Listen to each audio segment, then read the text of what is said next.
Ron Berger, and I'm the head of school here at Rock County Christian School. We are in a tremendous period of blessing to the school. The school has been growing with that, and the choice that you made to apply for a parent choice voucher gives you the opportunity to send your student here.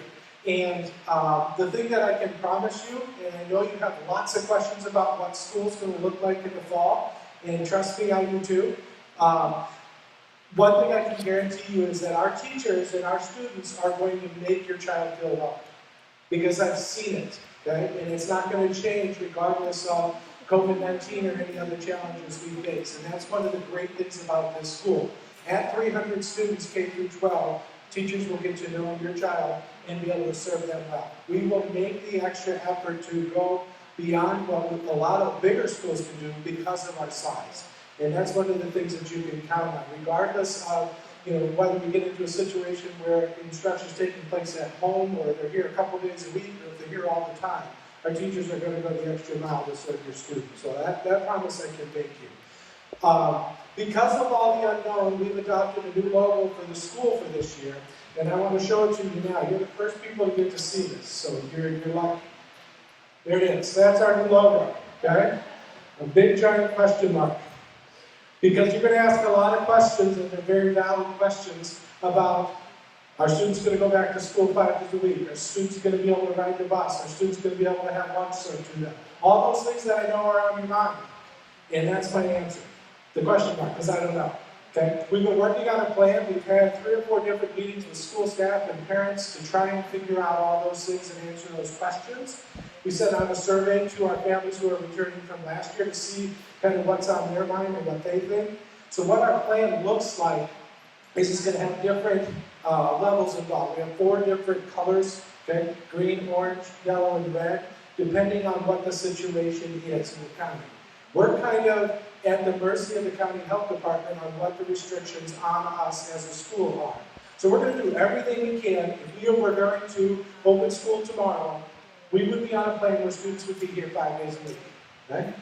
Is that going to be the same conditions on August 26th? I have no idea. That's where the question mark comes in. Okay? I submitted our plan to the Rock County Health Department today, and he emailed me back and said, oh, there's been some changes. And I was not surprised by that at all. Okay? So that's kind of the situation we're dealing with, and that's why our plan, which we're going to unveil to everyone in the first week of August, is kind of still in flux. It will be. And that's why we wanted to have some flexibility built in to be able to adapt to the situation as it comes. Okay? So that's the best answer I can give you for a lot of those things that might be, forefront in your mind of what school's going to look like. Is we've tried to plan for a lot of different changes, because even what August 26th looks like might not be the same on September 26th or October 26th as we go throughout the year. So we're trying to have plans in place where we can communicate and work through those things proactively with our families. So that was something that I wanted to make sure you know, is that please ask those questions tonight, but also understand some of our answers are going to be, we're just not sure yet. Right? The principals are going to talk through this document that's in front of you, our family handbook. They're going to talk through some of our policies and procedures that maybe make our school a little different than what you've been accustomed to. And a lot of the policies we're going to talk about tonight are going to be the same regardless of what kind of situation we're in. Right? So the other things, some things will change, and we know that. Okay? Even when we open on August 26th, it's not going to be the same as what last year was. The way we started last year, the way we finished last year, it's going to be different. Okay? So the principals are going to talk through this document with you and just highlight some of the things in there that you need to be aware of. Good evening. Welcome to Rock County Christian. I just want to start by talking a little bit about our dress code, and then just a couple other things about this campus. This handbook that you have, it's very important that you read the entire thing. We're not going to go over everything because it would be too boring, but it's very important that you know what's in here and your children know what's in here so that you don't have any issues when school starts. The dress code begins on page 28, and I just want to go through I'm just going to talk about it in very general terms, but you can read more about the specifics on your own. Basically, students have to wear a white, gray, black, or red shirt. Okay? and with a collar. And most students wear polos, some wear Oxford type shirts, button down shirts, and that's fine as well. But they can't have writing on it other than Rock County Christian. If this shirt were gray, for example, this would not be allowed, design. So it's got to be a solid color, red, white, black, or gray, okay? Students can wear shorts as long as they're about knee length. They can't have short shorts. And again, those shorts can be black, tan, or gray. They can't wear leggings, jogging pants, sweatpants, things like that. They can't wear blue jeans. The long pants, the regular pants, again, are gray, black, or tan. Okay? Shoes, they can wear any kind of shoes. They can wear any kind of socks. That's generally where they get their individuality. They wear wild socks. Girls oftentimes wear scarves, and that's fine. They can wear hoodies or sweatshirts or sweaters as long as they're a solid color. Okay? Again, they can't have a big Nike swoosh across the front.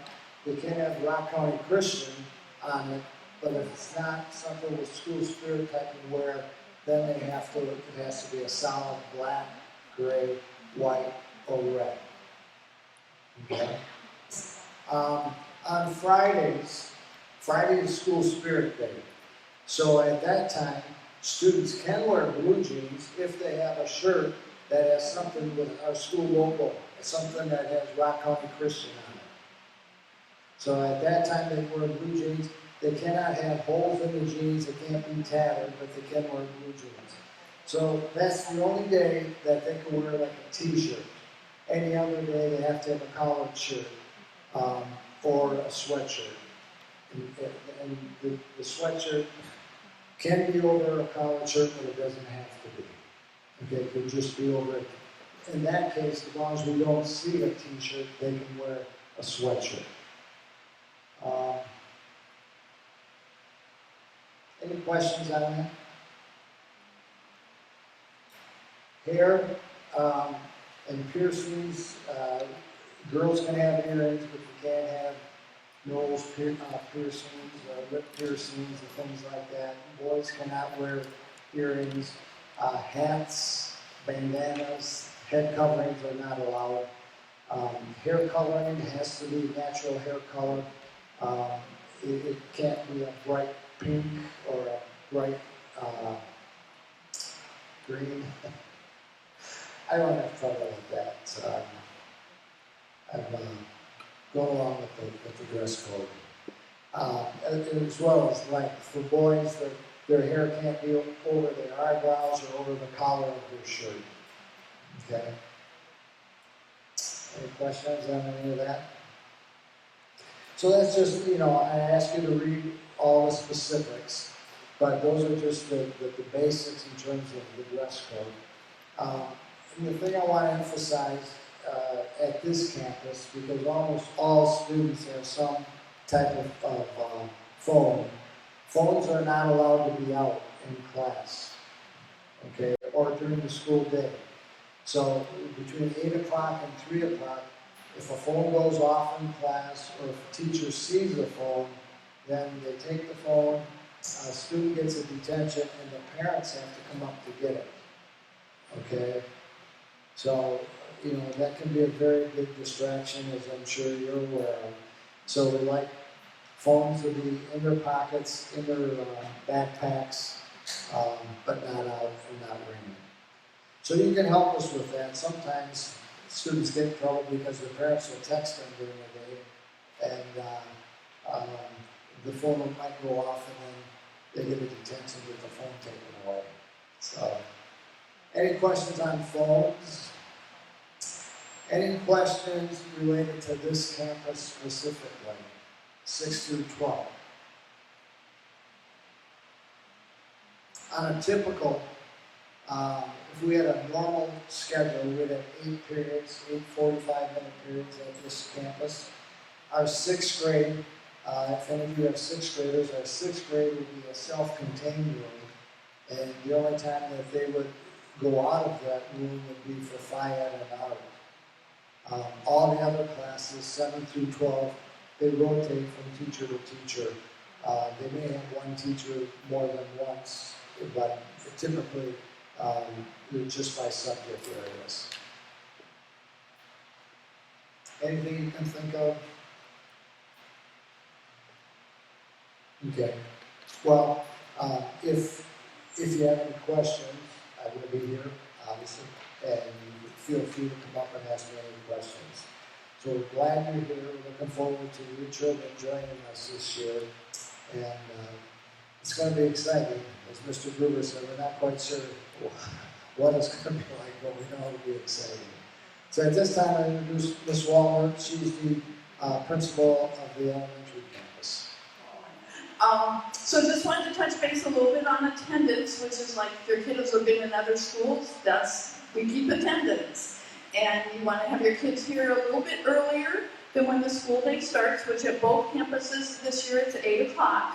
So you want to have them a little bit before 8 so they can get in the building and get to their classroom and get settled, especially at the elementary campus, because you got to get in and get things settled there, get their things on their hooks and then into their classrooms.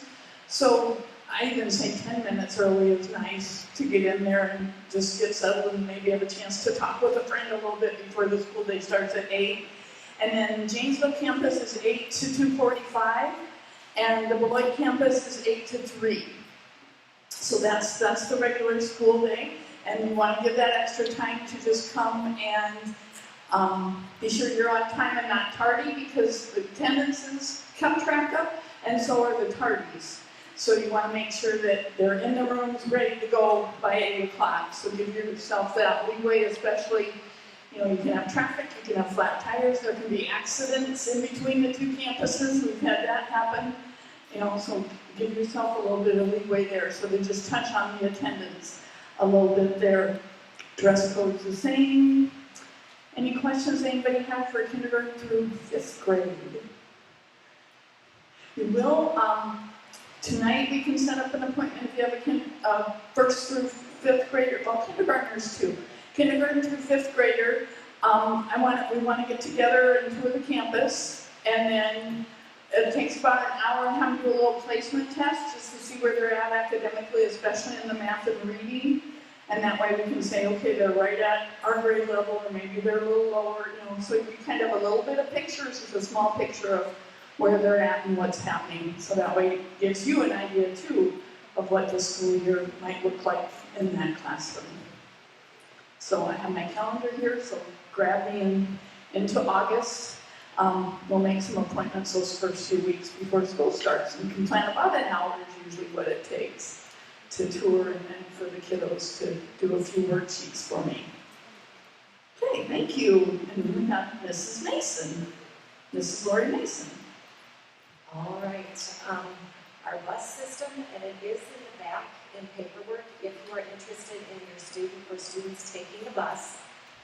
The bus will start at the Janesville campus, so if we need a student who live in Janesville and we need them brought down to the Beloit campus, they'll need to be there by, the bus is going to leave at 7:05 and will arrive down here by 7:25.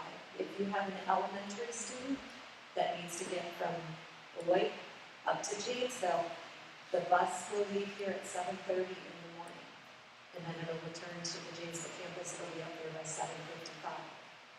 In the afternoon, we'll start then, because the bus will be at Janesville, so our elementary kids will leave up there by 2:45 and be back here by 3:10, so you can pick up your kids down here, be here by then, and then it will be here by 3:15 to bring the Beloit kids back to Janesville, high school and junior hires back to the Janesville campus.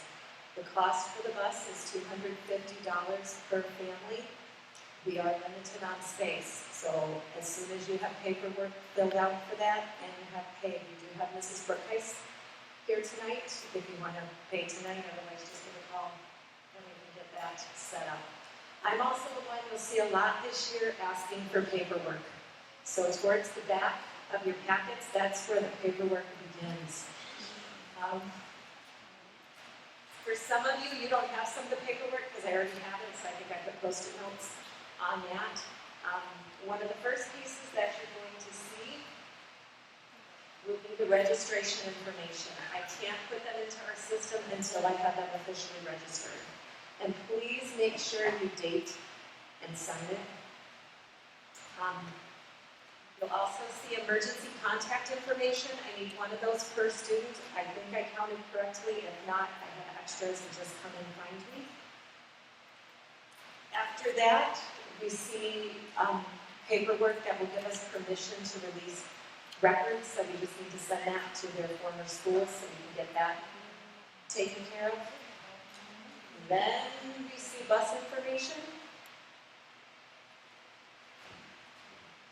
After that, we'll see application for admission. That one's a little longer to fill out, so if that's one you want to take home and think about and get that back to me at a later date, I am fine with that. And the last piece of paperwork is one that we get from DPI. It's a little confusing to fill out. Should be your last piece of paper there. If you check the total number of people in your household and then follow the arrows across, you have two choices. Choice A or choice B, basically. So don't pick something in column 1 and then jump down to 12. All right, so that's there, and then fill in student names, grade level, school the student attends or will be attending, and then there's some information on the back to sign and date. So that's the paperwork we'll be looking for. When you leave tonight, any paperwork you do have filled out, if you can leave in the box that's sitting right on the table there. If you have any questions, just please let me know.